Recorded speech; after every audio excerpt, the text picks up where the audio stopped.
excited. And we're here in this great venue, Urban Cafe. I'm loving the vibe. How you guys feel about it so far? Awesome. Yeah.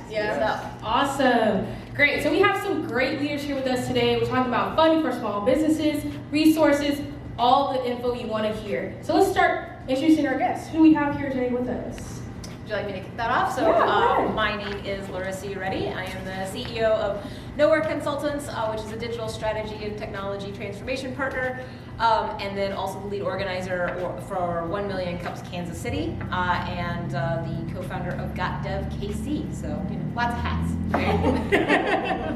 I'm Sierra Johnson. I'm the owner of Spalding Beacon Kansas City, a restoration company here in Kansas City.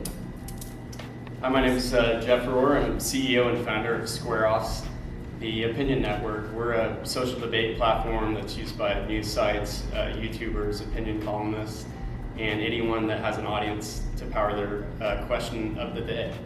Typically, people want to debate, and they can do that at 𝐻𝑆quareOffs. I'll go last just because you're going to hear me talk enough. I'm Matthew Meller. I was the founder and CEO of a company called Strenus that was sold about 5 years ago. I work with Startland, one of the ESOs here in Kansas City, as well as mentor through 3 different mentoring networks. My name is Ferris, and I am the owner for 𝐊𝐿𝐴 Heating and Cooling Company and the owner for F&H Realty Investment Company. Been in business since 2008. Yeah.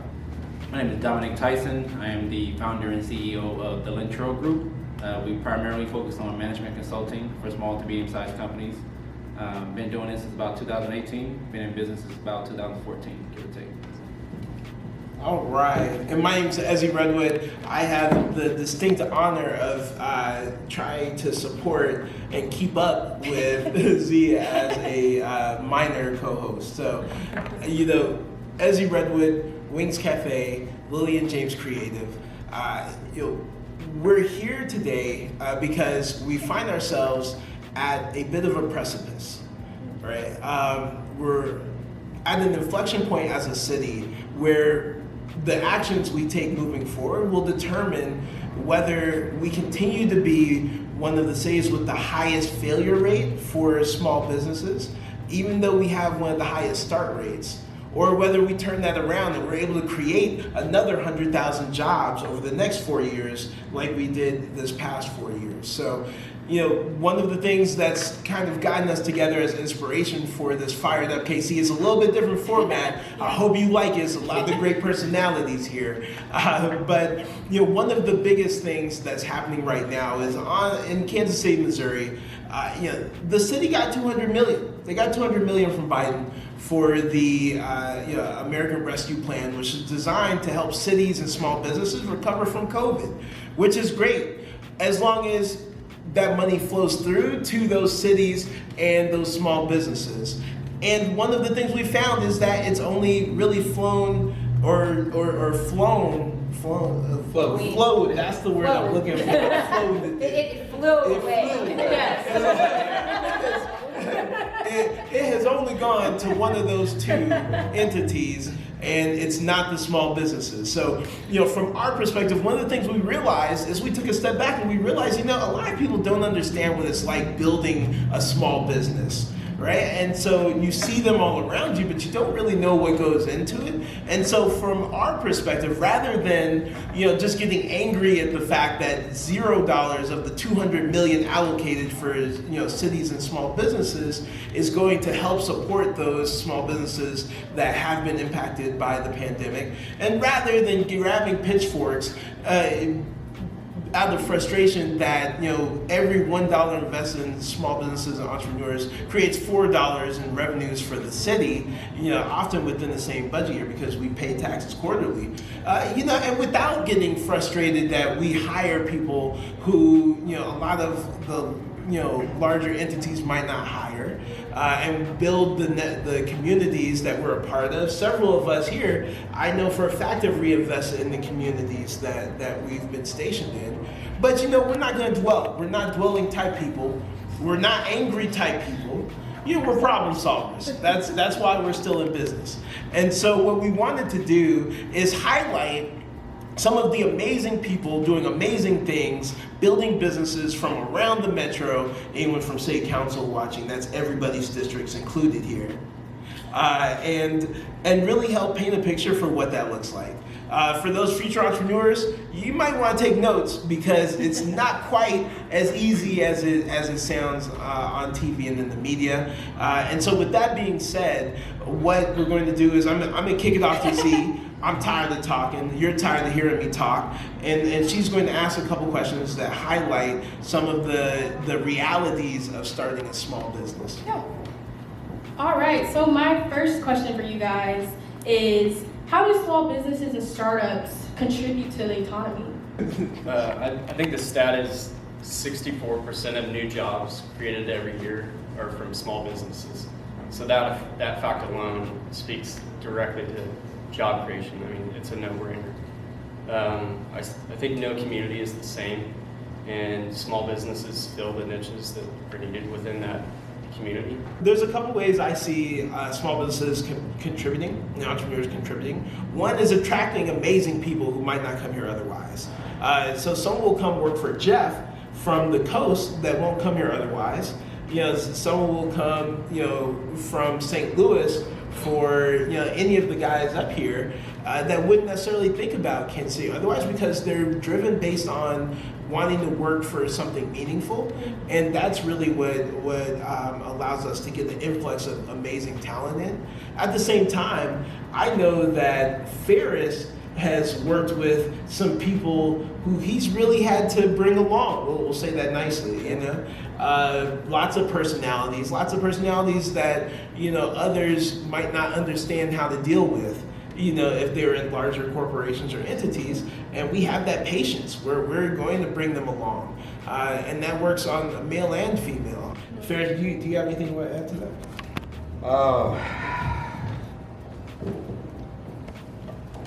Small business, it's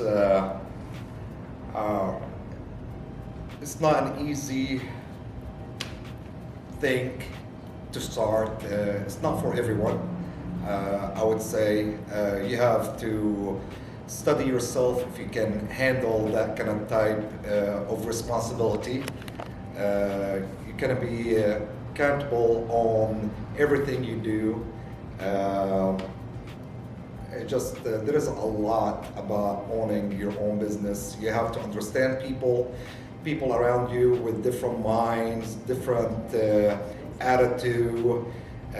You have to be that wise person and understand the person in front of you. You can't expect everyone going to be like you at all. Lizzie's point, right, about hiring, like it's something that's really, I think when a small business owner brings in a new employee, like we were talking about this earlier, right? Like you start to look at that person like it's your family member, right? And the responsibility that you feel as you start to evolve your business, right? From one person or, one person and 5 contractors to, a full-time employee, right? Like that level of responsibility gets taken really, really seriously. And I think that's something that a lot of larger companies lose sight of, right? And that, and that the employees that are receiving sort of that care and attention really can feel, right? And I think that that's an opportunity. And I will say that small businesses, when they hire, they provide the stepping stone for some of those folks to go get real world experience. Absolutely. They learn on our dollars, right? They learn on our time. They learn through our mentorship and our, hard knocks, right? And that's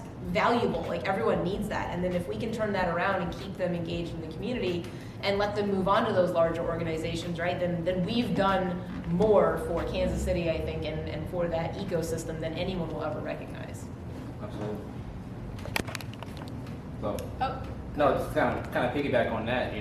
As far as the training goes, there's another side. We were just speaking on this, trying to meet payroll. It can be extremely difficult when you're starting out to try to meet payroll. You're barely feeding yourself. So to finally get to a point to where you're cash flowing, your business is making money, you're training people, you're developing things, you're learning basically everything on the fly. You're learning about taxes, you're learning about literally all of it. And it's one of those things. I remember, was it maybe 2011, 2012, when I was sitting in class, I was in marketing class or business class, the college I was at the time could not prepare me for where I am today. I remember raising my hand and asking each professor throughout that day in like business courses, have you ever ran a business, and so on and so on. And the answer was no, right? So the light bulb went off in my head that they're teaching theory, right? Yeah. Right. You can only do so much with theory, and I realized I'm better off paying real world entrepreneurs or business owners to teach me what I need to learn. So that's the route I took. It's not hard. I mean, it's not easy. I'll say that, right? But getting the information to kind of develop your businesses or whatever you're looking to do, it takes a lot. It's not going to be done overnight.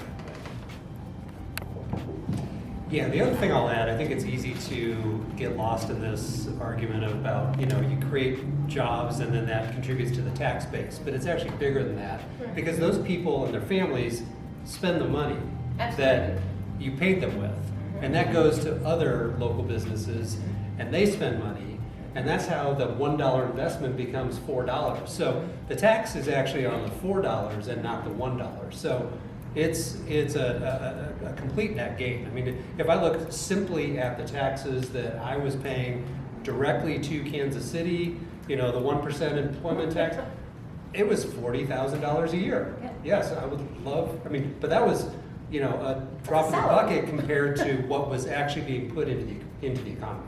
Totally. And I think that community impact is super important, right? Because we will, especially the smaller you are, you'll take that opportunity and you'll say, I don't know how to get my stuff printed, or I don't have the resources to do X. And so you'll turn to people within your network who's also probably a small business, right? And you'll say, let me take the dollars that I'm bringing in through my actions and turn that around into your business, right? And now maybe you guys can grow together and you'll find that beyond just the literal money changing hands, like there's partnerships and collaborations. I mean, we're all here for a reason, right? And Definitely. that's important.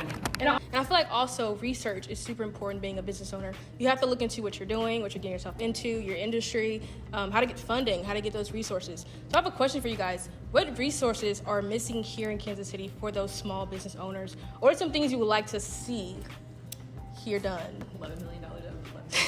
Did somebody say 11 million? I did, yeah. Just $11 That's million what I or thought I so heard, dollars too. out of the budget. Right. Yeah, they just disappeared that line. Just gone, just disappeared. I think that to the earlier point, one of the things that people don't do enough of is they don't ask people who've already been in the space like why they're not in the space anymore. And if they failed, ask them the questions. If they're successful, but they're not afraid of you. Like they're at the point where they're like, I'm straight, I have enough business, period. Then ask them the questions. What did you wish? What would have been helpful for you back then, and what do I need to know?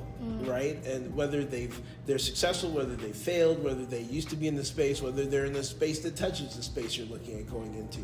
And that alone can just save you so much heartache and potential budget ache as well.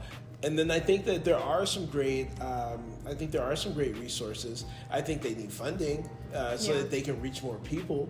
But I think Urban Business Growth Initiative, I think Prospect Business Association, I think GIFT, of course. I think the everything at Casey Sourceling, everything at the Casey BDTC, Small Business Development Center. That's right. That's the one. Missouri, Kansas, and KCK. So Toolbox on KCK side. I mean, all of those resources are super powerful, and I think that the answer to your question is what's missing. It's not that Kansas City lacks resources; it is that we lack intentional funding for those resources so that they can continue to do the work that they are doing. Oh, sorry, that they continue to do the work that they are doing. I feel like I'm really loud. Well, I think you're right, and I guess I would add a couple other things to that. I think that there could be a lot better job with just coordinating those resources, and I'm involved with a few of the different mentoring organizations, and really for the first time ever, there's starting to be a dialogue about how companies kind of need to move through the process, right? This organization is a good fit for a company at this stage, and we pass them off to the next one. So they're they're getting some more of a continuation of resources as their company is growing, right? But the companies that I mentor, and they're out there looking for, not all of them, but out there looking for investment dollars, and the things that they hear are, well, you don't have enough experience, right? Or You don't have enough you don't sales. have the right connections, Right. Yeah. right? Yeah. And so Not in the right room. Part of it is also recognizing that the role of those entrepreneurial support organizations needs to be building social capital. Yes, So that yes. we, Right. as we're talking to each other and we're making notes on business cards, I'm like, I really need to follow up because I'm interested in this, or I can use his help on something, right? So opportunities for that type of social capital to take root. Yeah. I would also add, you have entities like ECJC and Velocity, so there are entities there, but every one of them that we've talked to, they need to be in a position to do more outreach, which is why if you're an entrepreneur and you haven't heard any of these resources, is because they don't, it takes hard work to reach people who are working on the project that isn't big yet, right? Because you can't just look them up and say, oh yeah, they need help, right? Yeah. You're working, whether it's part-time or whether it's a newer business, you're harder to find. And so it's possible, but it takes a lot more resources. It takes a lot more energy to find them, and so that's part of why. And also to that point, I think there are a lot of other cities. I was like, should I say it? I'm just gonna go ahead and say it, man.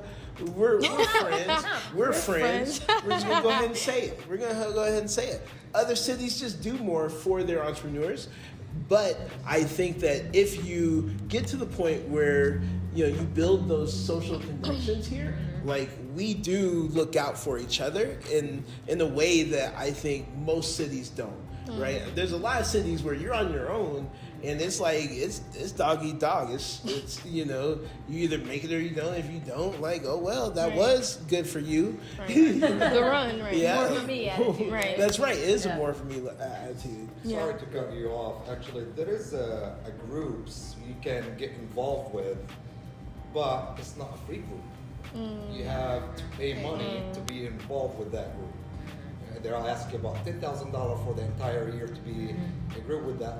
But you have to understand the whole purpose of that group. You cannot be meeting, like in my industrial, you have to be meeting builders, all kind of type of things.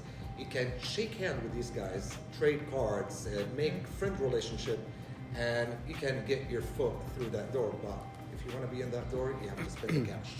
And I think if we funded, if we had opportunities for funding, right, instead of what we're currently dealing with, that it would be a situation where more people could, right, from all around the city could Right. be in that room, right? Absolutely. I know KC Area Development Council has some really powerful stuff, right? But if you don't have the money to play, right, because you're worried Yeah. about paying your team's payroll, and maybe you want to take a salary and you're not just sitting on an extra $10K that you could essentially spend to meet someone, Right.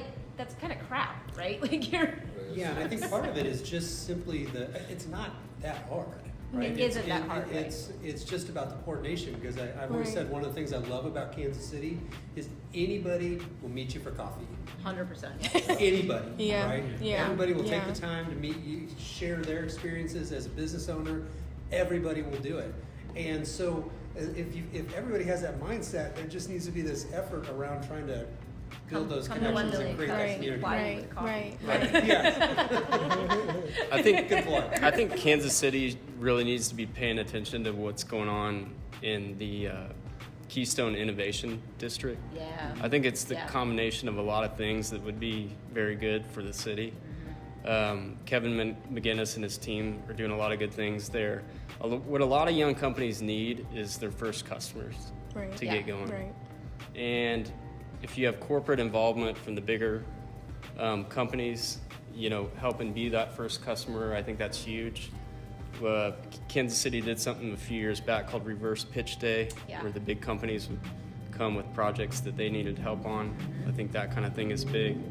I think any kind of training around that, so like giving people a more clear path from, okay, I'm in school, how do I get to this job, and what are the steps to take there?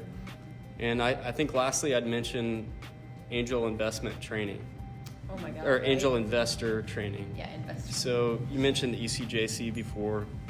You know, if there's more programs going on to train angel investors to get these young companies capital, I think angel investment, a lot of times, you know, people are scared to go that route as an asset class because they don't know what they don't know. Yeah.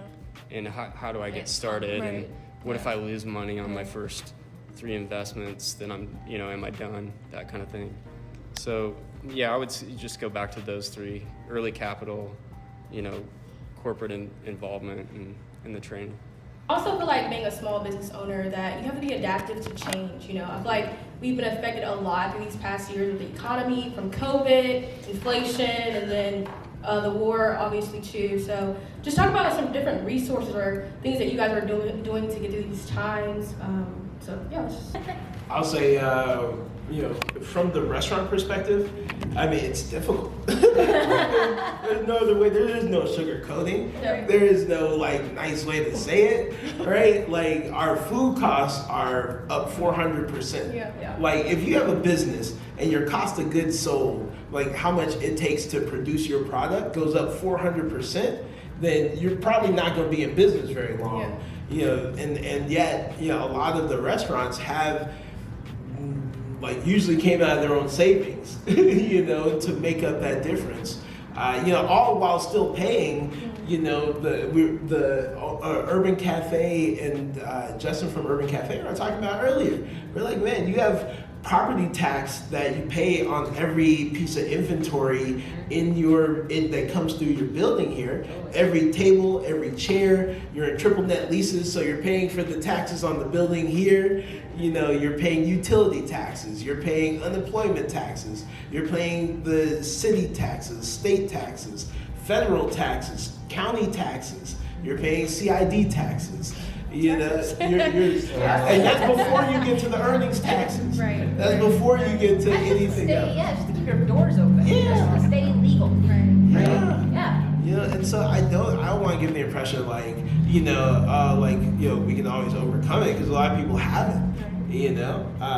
And so I don't think I'm gonna go positive on this one. I think that's a question I'm gonna go negative on. I'll speak on that. I mean, when you're dealing with taxes, or when you're dealing with any business, for that matter, if the business fails, the city loses, right? Everything is connected. So you want the business to succeed, so that way you as a city can succeed. It's literally that simple, right? But if you're making it hard for whether it be a small business or a medium-sized business or whatever, right? You're actually hurting yourself in the long run. So I like to piggyback off that, because that's one of the reasons why I wanted to start a business here in Kansas City. We're branding ourselves as a city of entrepreneurs, and they had a lot of resources and a lot of networks here in Kansas City. So that's primarily why I wanted to start here, and to know that they've changed a lot of our resources and a lot of funding to help small businesses is very concerning, because this is an area where we were told we would thrive and we would be able to continue. And when you don't have those resources, sometimes it's hard, because I know in my particular industry, we have a 4 or 5 month period throughout the year where things just absolutely slow down. And sometimes I might need those resources to continue. And it's kind of scary to know, being a newer business, that those things might not be there in the future.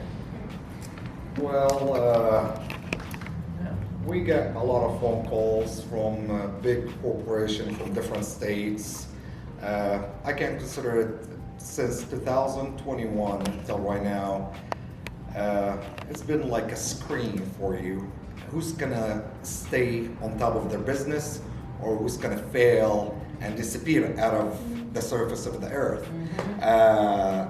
The best of us try to manage everything around him and stay on top of the water. It's not easy, it's difficult. It depends on what kind of type of business you do. From a business to a different business, it's a lot of things different how things go. In my industrial, we can't really keep employees. Yeah. It's difficult, it's hard. We deal with a lot of people who come in to our company, learn everything, and then leave, and they want to start their own. They just like, oh, I got it. I know how to do it. I know how to do a business. I wish you the best. I wish you the luck. Good luck. God, yeah. Good luck. I wish for everyone to succeed. The success of what you do or what you try to accomplish or you try to follow your dream, just do it the right way, I would say, you know?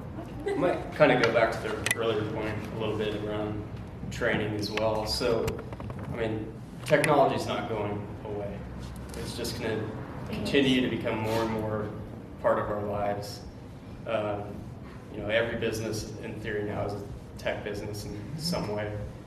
And if you look at who's training for the tech jobs, oftentimes, as we discussed, it's small businesses as well. I remember coming out of school and not being able to find a job right away because no one was hiring developers with less than 5 years experience. And so if no one's training these younger people in tech jobs, these jobs are going to go overseas or at least outside of Kansas City. It's a more and more distributed world. People are working remotely. We need funds like this to keep those jobs here in KC. Cool. All right, so the question of the day, really. So how do you guys feel about Biden giving the city that $200 million and not being dispersed or supported, to those small business owners or, us? So what's your thoughts on that, or how do you feel? What's going through your mind? Start on that. She's like, I don't want to start. Maybe I'll just go around. For me, it comes down to if it's not the city, then who, right? And I look at it this way: if the goal is for, at least part of the goal is to reduce or even better eliminate income disparity, we know that even today there's still plenty of barriers out there, Right. systematic barriers that if you just leave everything to their own devices and let it solve itself, that disparity is only going to increase because those barriers are still there, right? And you can't count on the investment community as much as I wish we could, because honestly, what is an investment company, right?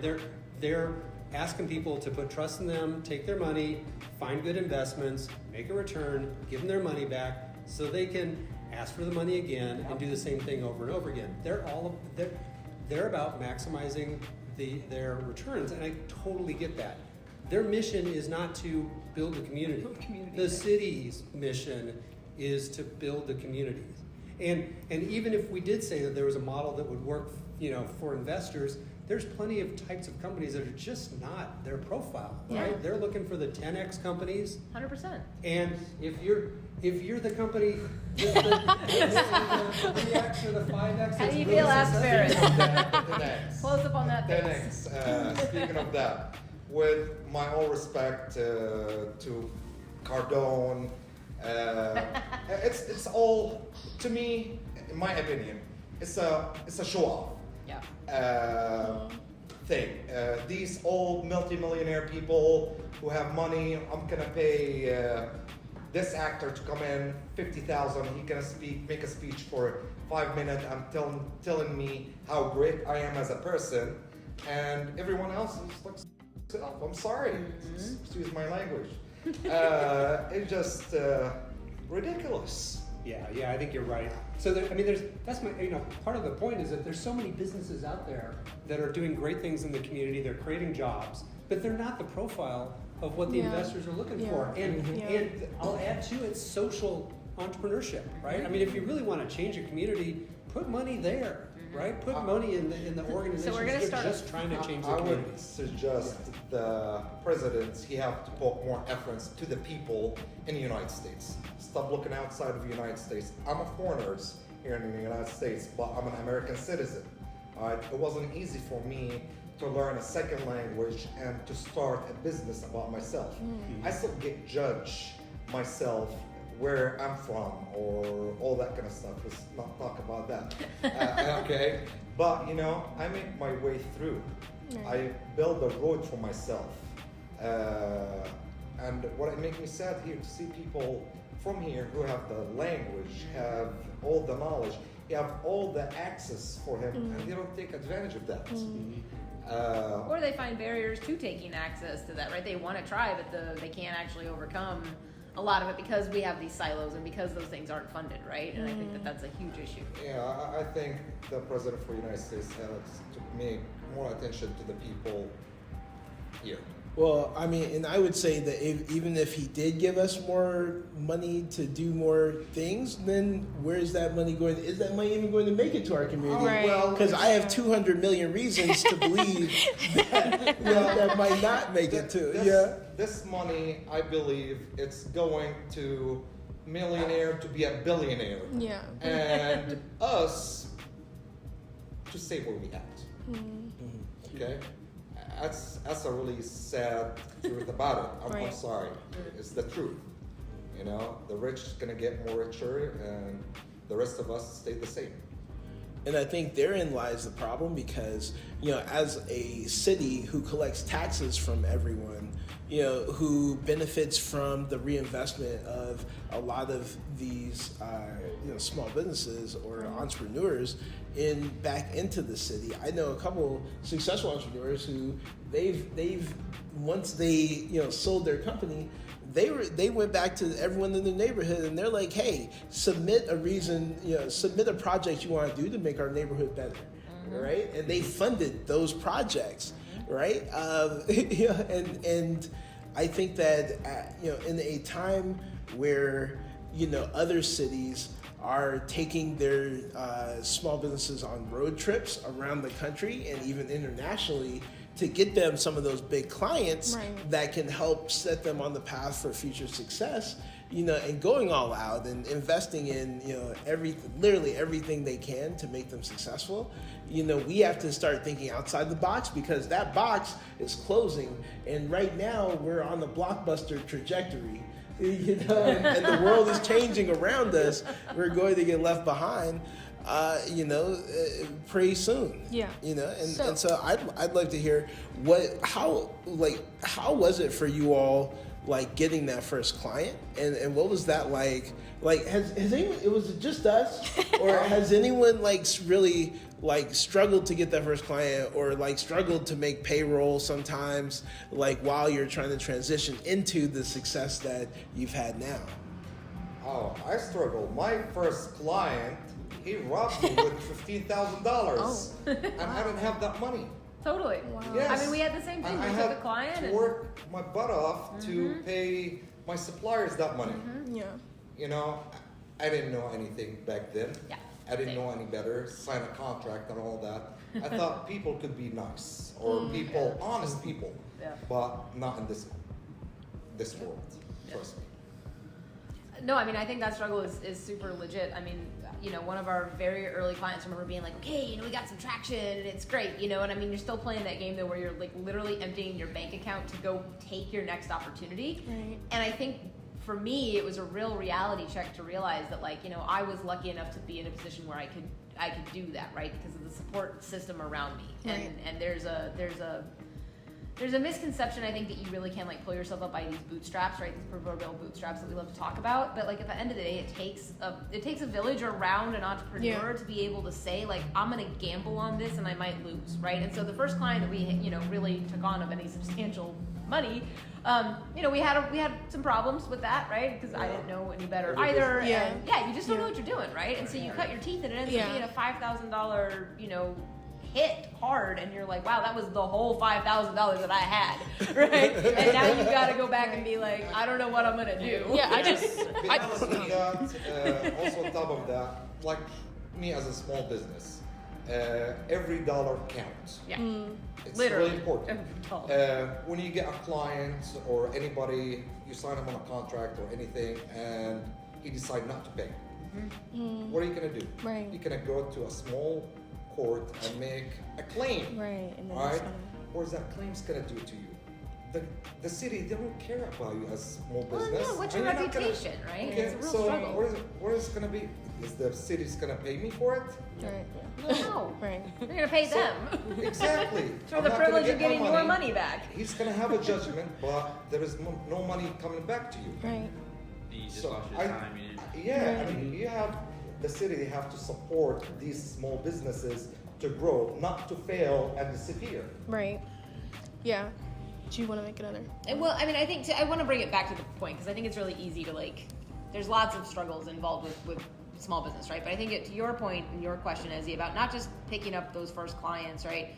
But also just tied to the funding and sort of that idea of what's lost when we don't invest in our own entrepreneurial ecosystem. Right. One thing is I was talking to a gentleman from one of the coasts, right? Pitching a client, we were having a great conversation and he asked where I was located and I said Kansas City and he's like, oh, I try to avoid flyover country. And I was like, cool, can you tell me the number of exits that we've had in our startup community? And we're not doing a good job about talking about those things, right? And I think that if we can align the dollars that were allocated to us, right, get that funding back into the community, then we have a chance of being seen as something, which I know is a city initiative, right? Of not being seen as flyover country, right? And of having these moments where maybe someone who doesn't have, the same sort of privilege and access that a lot of us have had can then also find through these entrepreneur support organizations, because they are intentionally funded, a way to be able to get their first client without necessarily having to worry about going bankrupt over it, right? And I think that works together. Yeah, definitely. I 100% agree with that, because I feel like at one point or another, pretty much everyone at this table has had to choose between keeping their business open and their savings. 100%. Yeah, 100%, right? Yeah. I just feel like as an entrepreneur too, we're always creating the opportunity, whether it's getting a client, building, connecting, always just creating the opportunity. For me, that's just posting, getting people to see what I'm doing daily. To see I'm hardworking, I'm putting that extra time and energy into that. That makes me want, I want to work with you. I want to do more work with you and stuff like that. Or I want to shop with you and stuff like that. So I feel like that's super important. Just creating that opportunity for you to elevate. And that's really all I think a lot of entrepreneurs need, is the opportunity. Yeah.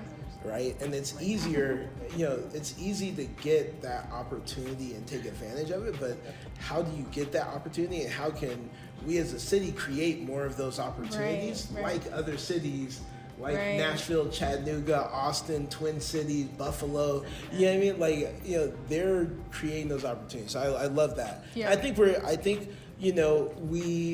with our community and with our future partner, the city, I think we're going to get there. All right, this has been a great episode. I loved our conversation, just talking about those resources, that funding, the meat of our business and what we need. So I want to go ahead and shout you guys out. Go ahead and just give them a little tag, tell them who you are, how to find you. Awesome. Thank you so much for listening. My name is 𝐊𝐂𝐌𝐎 CEO of 𝐬𝐻 Consultants, and if you want to stay connected, you can find me at know-where.net, or just look us up on Instagram and you'll see our rabbit.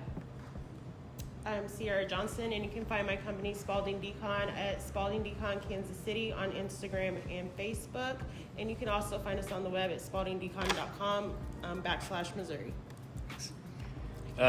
Thanks again. My name's Jeff Rohr. The company is SquareOffs. You can find us on social anywhere at SquareOffs. Kansas City would love for you to download the app or go to squareoffs.com, especially if you're into sports debate, Marvel, fandom, or news.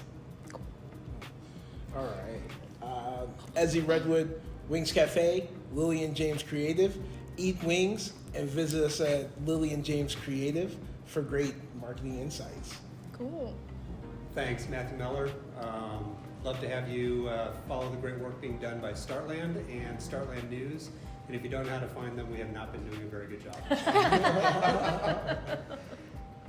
Thank you guys for the opportunity to be here. My name is Faris Haha, the owner for 𝐊𝐿𝐴 Heating and Cooling.